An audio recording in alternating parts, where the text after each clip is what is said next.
Welcome to మీనేస్తం upcoming రివ్యూలోకి వెళ్ళిపోదాం. రోజా నిషా దగ్గరికి వచ్చి అసలు నిజంగా నీ ప్రెగ్నెన్సీకి కారణం ప్రేమేనా నిషా? ఎందుకంటే ప్రేమ్ బల్లగుద్ది మరీ తను తండ్రి కాదు అని అందరి ముందు గట్టిగా చెప్తున్నాడు. నీలాంటి మినిస్టర్ కూతురైన అమ్మాయిని పెళ్లి చేసుకోవడానికి అందరూ ఎగబడుతూ ఉంటారు, కానీ ప్రేమ్ మాత్రం నిన్ను చాలా దూరం పెడుతున్నాడు. నిజంగా ఆ రోజు ప్రేమ్ నీతో క్లోజ్ అయ్యాడా అని ఫేస్ పైన అడిగేస్తుంది రోజా. ఒక్కసారిగా ఇంకా షాక్ అయిపోతుంది నిషా. అక్క, ఏంటక్క నన్ను అనుమానిస్తున్నావా? ప్రేమ్ ఆ రోజు డ్రింక్ చేశాడు కాబట్టి తను ఏం చేశాడో తనకే గుర్తులేదు, కానీ నాకు గుర్తుంది కదక్క, నిజంగా ప్రేమే నా ప్రెగ్నెన్సీకి కారణం అని చెప్పి కవర్ చేస్తూ ఉంటుంది నిషా అయితే. కానీ నీకు ఒక విషయం చెప్పనా, నువ్వు ప్రేమ్ని పెళ్లి చేసుకోవాలి అన్నా, ప్రేమ్కి నీపై ప్రేమ కలగాలి అన్నా ఈ ఇంట్లో చామంతి ఉండకూడదు. చామంతిని నువ్వు ఎలా అయినా బయటికి పంపించేసే. చామంతిని సపోర్ట్ చేసే వాళ్ళ నోటితోనే చామంతి ఇంట్లోండి వెళ్ళిపోయేలా చేయి, అప్పుడు మాత్రమే ప్రేమ్ నీకు దక్కుతాడు అని నిషాకి ఒక ఐడియా ఇచ్చి మనసులో మాత్రం ఇలా చేస్తేనే కరెక్ట్, ఎందుకంటే నా పట్టాభిషేకం టైంకి ఆ చామంతి ఇంట్లో ఉండకపోతేనే నేను సేఫ్గా ఉంటాను, ఇంట్లోని పంపించేసే పని నిషానే చూసుకుంటుందిలే అని రిలాక్స్ అవుతుంది రోజా. ఇది ఇలా ఉండగా నిషా ఒక రౌడీకి కాల్ చేసి ఒక ప్లేస్కి రమ్మంటుంది. ఇంకా రౌడీ అయితే వస్తాడనమాట ఆ ప్లేస్కి. మేడం, నా పేరు కళింగ అని అంటాడు. నీ గురించి విన్నాను, క్రైమ్ చేయడంలో నువ్వు చాలా మాస్టర్ మైండ్ అంట కదా, టాపర్ అంట కదా, కాబట్టి ఇదిగో ఈ అమ్మాయి ఫోటో చూడు, ఈ అమ్మాయిని నువ్వు పరువు పోయేలా చేయాలి, అందరూ తన్ని చూసి అసహించుకునేలా చేయాలి, అర్థమైందా అని అంటారు. ఇంక వెంటనే అర్థమైంది మేడం, ఈ అమ్మాయిని ఏం చేయాలో నాకు అర్థమైంది అని చెప్పి ఫోటోని చించేసి ఇంక అక్కడి నుండి వెళ్ళిపోతాడు చామంతిని ఫాలో అవుతూ. ఇది ఇలా ఉండగా చామంతి నల్ల పూసల్ని తన మెల్లో తను గుచ్చుకోవడానికి వేసుకోవడానికి గుడికైతే బయలుదేరుతుంది. ఇంక పంతులు గారితో, పంతులు గారు నేను వచ్చేసాను, కార్యక్రమం స్టార్ట్ చేద్దామా అని అనేసరికి, అమ్మ నువ్వు అనుకోకుండా రాహుకాలంలో బయలుదేరావు, రాహుని వెంట పెట్టుకొని వచ్చినట్లే అయ్యింది, కాబట్టి రాహుకాలం పోవడానికి ఇంకొక 20 నిమిషాల సమయం ఉంది, ఈలోపు దేవుడికి పూజ చేస్తూ నవగ్రహాల చుట్టూ తిరిగిరా అమ్మా అని చెప్పి పంతులు గారు చెప్తారు. కరెక్ట్గా ఆ రౌడీ అయితే ఇంకా అలా రాహు అనగానే వాడిని చూపిస్తూ ఉంటారు.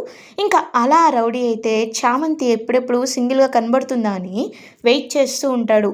అప్పుడే ఇంకా కరెక్ట్గా చామంతి దేవుడి దగ్గర దీపం వెలిగించడానికి అలా ఒక ప్లేస్కి వెళ్ళేసరికి వాడు సీక్రెట్గా చామంతి వెనకాల వచ్చి నించుంటాడు. నించొని ఒక ఇంజెక్షన్ని తీసుకొని వెంటనే అలా చామంతికి ఆ ఇంజెక్షన్ ఇవ్వాలి అని చెప్పి ఇంకా కరెక్ట్గా ఇవ్వబోతూ ఉంటే ఒక్క చెయ్యి అడ్డుకుంటుంది. ఆ చెయ్యి ఎవరిదో కాదు, ప్రేమ్దన్నమాట. ఇంకా వాడు వాడి చెయ్యి గట్టిగా మెలిపెడతాడనమాట. ప్రేమైతే ఒక్కసారిగా వాడి షాక్లో ఉండిపోతాడు. సార్ సార్ సార్ నన్ను వదిలేండి సార్. ఏంట్రా వదిలేది? ఏంట్రా వదిలేది? ఏం చేస్తున్నావురా చామ్ని అని చెప్పి టప్ప టప్ప టప్ప కొడతాడనమాట ప్రేమైతే.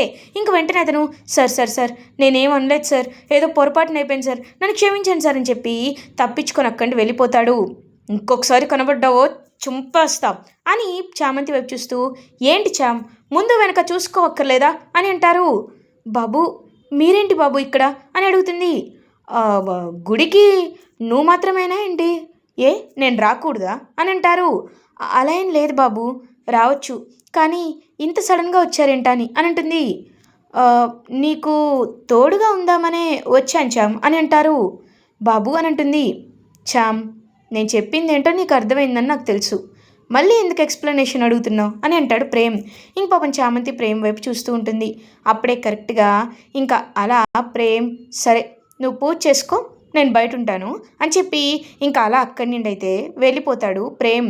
అంటే వెళ్ళిపోయినట్టు నటిస్తాడు, బట్ చామంతి దగ్గరే ఉంటాడు ప్రేమ్.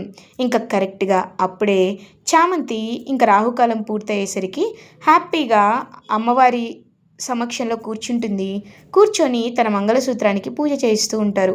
ఇంక పూజ చేయించి, అమ్మ చామంతి 12 రోజుల దీక్షని చాలా నియమ నిష్టలతో నువ్వు ముగించావు, కాబట్టి అమ్మవారికి మనస్ఫూర్తిగా కళ్ళు మూసుకొని ధ్యానం చేసి నీ మెడలో ఆ మంగళసూత్రాన్ని నీ చేత్తో వేసుకోమ్మా.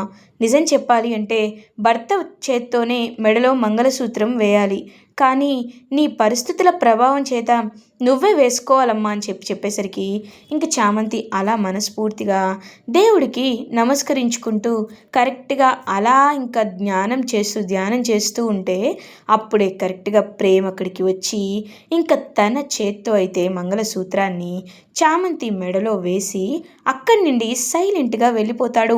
ఒక్కసారిగా చామంతి అయితే అలా షాక్లో ఉండిపోతుంది. ఇంకా తిరిగి చూసేసరికి అలా తన మెడలో మంగళసూత్రం ఉండేసరికి ఇంక ప్రేమ అయితే దూరం నుండి చూస్తూ చాలా అంటే చాలా హ్యాపీగా ఫీల్ అవుతాడు. చామ్, నాకు తెలుసు నువ్వు షాక్ అవుతావు కదా అని అలా ఆలోచిస్తూ ఉంటే అప్పుడే కరెక్ట్గా ఇంకా అలా ప్రేమ్కి సంబంధించిన ఒక చిన్న బ్రేస్లెట్ పర్ల్ అనేది అక్కడ పడిపోయేసరికి ఇంకా అక్కడికి వచ్చింది ప్రేమేనని, ప్రేమ్కి నిజం తెలిసిపోయింది అని చామంతికి క్రిస్టల్ క్లియర్గా అర్థమవుతుంది. కానీ ఆ విషయం చామంతి బయట పెట్టకుండా ప్రేమ్ బాబుకి నిజం తెలిసినా నా కోసం నిలబడ్డారు, నన్ను అర్థం చేసుకున్నారు, నన్ను ప్రతి విషయంలో సపోర్ట్ చేస్తున్నారు, కాబట్టి సమయం చూసుకొని ప్రేమ్ బాబుకి చెప్పాలి, ఇప్పుడు నేను బయట పడిపోకూడదు అని చెప్పి మనసులో అనుకుంటూ ఇంకా ఇంటికైతే రీచ్ అవుతుంది చామంతి. అప్పుడే ప్రేమ్, ఏంటి చామ్, నువ్వు అనుకున్న కోరిక నెరవేరిందా అని అంటారు. నెరవేరింది బాబు అని పాపం ప్రేమ్ వైపు చూస్తూ చాలా హ్యాపీగా చెప్తుంది చామంతి అయితే. ఇంకలా ఈ నిషా సెట్ చేసిన రౌడీ ఏమో, ఆ రోజు ఇలా చేద్దామంటే, చామంతిపై నింద వేసేలా చేద్దామంటే ఆ ప్రేమ్ ఎవరో వచ్చి నన్ను కొట్టారు, ఈసారి మాత్రం తను ఒంటరిగా చుట్టుపక్కల ఎవరు లేనప్పుడే తనపై అటాక్ చేయాలని చెప్పి చాలా అంటే చాలా గట్టిగా ఫిక్స్ అవుతాడు ఆ రౌడీ అయితే. ఇంకా నిషా కూడా రౌడీ మామూలుగా ఇంటికి వచ్చేయడంతో చామంతి చాలా అంటే చాలా జెరస్గా ఇరిటేటింగ్గా ఫీల్ అవుతుంది. వెంటనే ఆ కొత్త రౌడీ కళింగ కాల్ చేసి, ఏయ్ ఏంటి, పని పూర్తి చేస్తాను, నేను సింగిల్ హ్యాండ్తో చేసేస్తానని చెప్పావు, మరి అది ఇంటికి వచ్చేసిందేంటి అని అంటారు. అయ్యో, నేను తన్ని కిడ్నాప్ చేద్దామని అనుకున్నాను మేడం, కానీ ఒక అతను వచ్చి నన్ను కొట్టి కాపాడేశాడు మేడం అని అంటారు. ఇంకెవరు, ఆ ప్రేమేనా అని అంటుంది. ఏమో మేడం, పేరు తెలియదు అని అంటారు.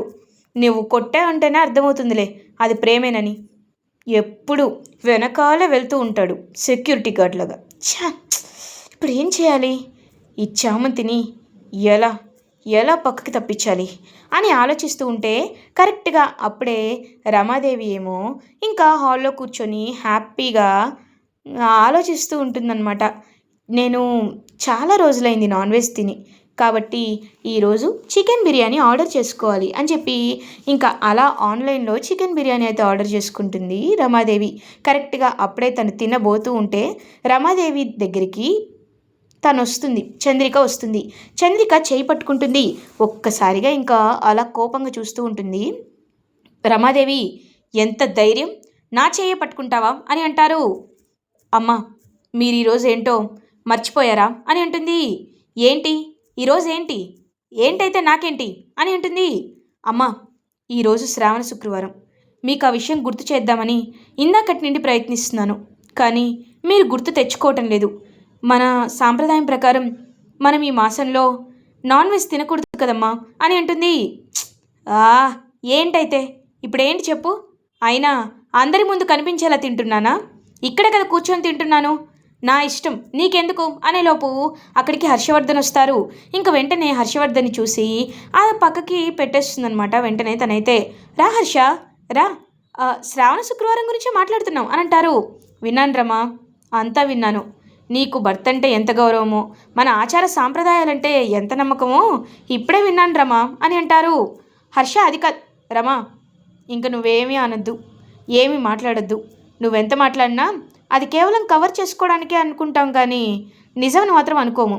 అయినా చంద్రికను చూసి నేర్చుకోరమా, తను గత 30 ఏళ్ళుగా ఈ ఇంట్లోనే ఉంటుంది కదా, చంద్రిక ఏ రోజైనా ఏ విషయమైనా మర్చిపోయిందా? నువ్వు మాత్రం పైకి చెప్తూ ఉంటావు అంతే, ప్రేమ ఉంది, అది ఉంది, ఇది ఉంది, కానీ ఎప్పుడు మర్చిపోతూనే ఉంటావు. జీవితంలో ఒక్కరోజైనా చంద్రికలా బ్రతకడం నేర్చుకో అని చెప్పి అక్కడి నుండి అయితే వెళ్ళిపోతారు. ఇంకా వెంటనే అలా అక్కడి నుండి కోపంగా రమాదేవి వెళ్ళిపోతూ, శ్రావణ శుక్రవారం, నేను చెప్తున్నాను, శ్రావణ శుక్రవారం రోజు వరలక్ష్మి వ్రతాన్ని అంగరంగ వైభవంగా అందరి కళ్ళ ముందు నా ఇంట్లో జరిపించి తీరుతాను అని చెప్పి చాలా అంటే చాలా స్ట్రాంగ్గా చెప్పి ఇంకా రమాదేవి అయితే చాలా ఇగోతో అక్కడి నుండి వెళ్ళిపోతుంది. ఇంక చంద్రిక ఏమో తన నోటితో ఇలా ఎందుకందో తెలియదు కానీ ఈసారి వచ్చే వరలక్ష్మి వ్రతం చాలా అంటే చాలా మహిమాన్వితమైనదని గుడిలో పంతులు గారు చెప్పారు. కాబట్టి ఏ ఆటంకం లేకుండా వరలక్ష్మి వ్రతం అనేది ఖచ్చితంగా పూర్తవ్వాలని చెప్పి పాపం అలా మనసులో నిష్కల్మషంగా కోరుకుంటుంది చంద్రిక. ఇది ఇలా ఉండగా మార్నింగ్ అవుతుంది. ఇంకా అందరూ రెడీ అయ్యి చాలా హ్యాపీగా హాల్లో కూర్చొని ఉంటారు. కరెక్ట్గా అదే టైంకి అప్పుడే అక్కడికి మినిస్టర్ వస్తారు. వచ్చి అమ్మా నిషా ఎలా ఉన్నావమ్మా అని అడుగుతారు. వచ్చాడా అని మనసులో అనుకుంటాడనమాట ప్రేమ్ అయితే. ఇంక పవన్ చామంతి బాబు అలా అనకూడదు అని చెప్పి ఇంక ప్రేమ్ని కంట్రోల్ చేస్తూ ఉంటుంది. అప్పుడే ఇంకా హర్షవర్ధన్ కూడా సైలెంట్గా ఉంటారు. బావగారు మీకు ఒక విషయం చెప్పడానికి వచ్చానండి. అది ఏంటి అంటే ఈ ఎలక్షన్స్లో ఇదిగో రమాదేవి అమ్మకి మా చెల్లెమ్మకి ఎమ్మెల్యే సీటు కన్ఫర్మ్ అయిందండి అని అంటారు. ఒక్కసారిగా ఇంకా అలా ఎంతో సంతోషంగా ఫీల్ అవుతుందనమాట రమాదేవి అయితే. ఇంకా ఆవిడ ఎంత హ్యాపీగా ఫీల్ అవుతుందంటే లిమిట్సే ఉండవు. వెంటనే అన్నయ్య నువ్వు అంటుంది నిజమా అని అంటారు. అవునమ్మా, కావాలంటే చూడు, నువ్వు నామినేషన్ వేయడానికి పేపర్స్ కూడా తీసుకొచ్చాను. ఈ కాన్స్టిట్యూషన్స్ నుండి నువ్వే ఎమ్మెల్యేగా పోటీ చేయాలి. ఒక్కసారి ఎమ్మెల్యే అయ్యావనుకో తర్వాత కార్పొరేటర్ కూడా చేస్తాను. అప్పుడు నీకు పవర్ వస్తుంది, పేరు వస్తుంది అని అంటారు. అన్నయ్య ఇది నాకు చాలా హ్యాపీనెస్ని ఇచ్చే విషయం. థ్యాంక్ యూ సో మచ్ అన్నయ్య అని ఆ నామినేషన్ పేపర్స్ని చూసుకుంటూ మురిసిపోతూ ఉంటుంది రమాదేవి. ఇంకా అలా హర్షవర్ధన్ రమ ఇదంతా ప్రజలకి మంచి చేయడానికే కదా అని అంటారు. ఏంటి హర్ష, నా గురించి నీకు తెలీదా అని అంటారు. తెలుసు కాబట్టే అడుగుతున్నాను రమా అనేసరికి చంద్రికకి నవ్వొస్తుంది. ఇంక చంద్రిక వైపు కోపంగా చూస్తూ ఏంటి ఇంకా ఇక్కడే ఉన్నావు? అన్నయ్య గారు వచ్చి చాలాసేపు అయింది, కాఫీ తీసుకురాపో అని అంటుంది. ఇంక వెంటనే కాఫీ తీసుకొస్తుంది పాపం చంద్రిక అయితే. ఇంకా అలా అందరూ చూస్తూ ఉంటే రోజా ఏమో అబ్బో రమాకి పెద్ద జాక్పాట తగిలిందే, ఇప్పుడు రమ ఎమ్మెల్యే అయిపోతుందనే సంతోషంలోనే ఇంతలా ఉంది. రేపు నిజంగా ఎమ్మెల్యే అయితే గాల్లో ఉంటుందేమో అని రోజా అనుకుంటుంది. ఇంకప్పుడే రోజాతో అమ్మ రోజా చూసావా, నేను కాబోయే ఎమ్మెల్యేనమ్మా అని చెప్పి అంటుంది. అత్తయ్య గారు నిజంగా చాలా హ్యాపీగా ఉంది. మీ మంచితనం కేవలం మన ఫ్యామిలీకే కాదు అందరికీ తెలియాలి అత్తయ్య గారు అని చెప్పి హ్యాపీగా చెప్తుందనమాట. ఇంక రోజా అయితే అవునవును, ఆవిడ ఒక మంచి ధర్మాత్మురాలు, నువ్వొక పుణ్యాత్మురాలు, ఇద్దరు కలిసి ఎమ్మెల్యేగా పోటీ చేస్తే ప్రజల తలపై టోపీ పెట్టినట్టే అని మనసులో అనుకుంటుంది చామంతి. ఇంకా అలా రమాదేవి రమాదేవి చెల్లెమ్మ ఇంకా ఎలక్షన్స్కి కొద్ది రోజులు మాత్రమే టైం ఉందమ్మా. కాబట్టి నువ్వు కాస్త అందరితో కలివిడిగా ఉండాలి. అది మాత్రమే కాకుండా ఎలక్షన్స్ ప్రచారానికి కూడా తిరుగుతూ ఉండాలమ్మా. అప్పుడే మీకు ఓట్లు వేస్తారు, ఆ తర్వాత పేరు మీకు వస్తుంది అని చెప్పి అనేసరికి తప్పకుండా అన్నయ్య, ఎలా ఉండాలి, ఏం చేయాలి, ఏం మాట్లాడాలనేది నేను చూసుకుంటానులే అని చెప్పి ఇంకా ఎంతో హ్యాపీగా మురిసిపోతూ ఉంటుందన్నమాట అలా రమాదేవి అయితే. ఇది ఇలా ఉండగా ప్రేమ్ ఇంకా అలా చామంతి దగ్గరికి వస్తాడు. చామ్ నువ్వు బాగానే ఉన్నావు కదా అని అంటారు. అదేంటి బాబు అలా అడుగుతున్నారు అని అంటారు. ఏం లేదు చామ్, నా మనసు ఎందుకో కాస్త కీడుగా అనిపిస్తుంది. ఎందుకంటే ఆ నిషా అస్సలు మంచిది కాదు. కాబట్టి నువ్వు నా కేసు వాదిస్తున్నావని, నీకేదైనా ప్రమాదం తలపెట్టాలేమో అనుకుంటుందని నాకు అనిపిస్తుంది చామ్. ఎందుకంటే ఇవాళ మార్నింగ్ గుడిలో కూడా వాడొచ్చి నీకు ఇంజెక్షన్ ఇవ్వబోయాడు. ఆ ఇంజెక్షన్ ఏంటో, అసలు దానివల్ల ఏం జరుగుతుందో కూడా మనకు తెలీదు. కాబట్టి నువ్వు చాలా అంటే చాలా జాగ్రత్తగా ఉండాలి చామ్ అని అంటారు. బాబు నాకేమీ అవ్వదు, మీరేం కంగారు పడకండి అని అంటారు. అదే నేను అనుకుంటున్నాను చామ్ అని అనేసరికి బాబు అయినా మీలాంటి వాళ్ళు ఉండగా, మీరు నా పక్కనే ఉండగా నేను ఇప్పుడు ప్రాణాలతో ఉన్నా లేకపోయినా అనేసరికి వెంటనే ఇంక చామంతి నోరు మూసేస్తాడనమాట ప్రేమ్. చామ్ ఏం మాటలు చామ్ అవి, నువ్వు కల్లో కూడా అలా అనకూడదు. ఎందుకంటే నువ్వు లేకపోతే నేను ఉండలేను చామ్ అని పాపం అలా చాలా మనస్ఫూర్తిగా చెప్తాడు ప్రేమ్. ఇంకా ప్రేమ్ మాటలకి చామంతికి ఏం మాట్లాడాలో అర్థం కాదు. అలా పాపం ప్రేమ్ కళ్ళలోకి చూస్తూ ఉండిపోతుంది చామంతి. ఇటువైపు రోజా అండ్ నిషా వేసిన ప్లాన్స్ అన్ని ఫ్లాప్ అవడంతో ఇంకా చామంతిని ఎలా అటాక్ చేయాలా అని ఆలోచనలో ఉండిపోతుంది నిషా. ఇలా ఎపిసోడ్ ఎండ్ అవుతుంది. ఫర్దర్ ఎపిసోడ్ రివ్యూస్ ముందుగా మీకు కావాలి అనుకుంటే మా ఛానల్ని సబ్స్క్రైబ్ చేసుకోండి. Thanks for watching.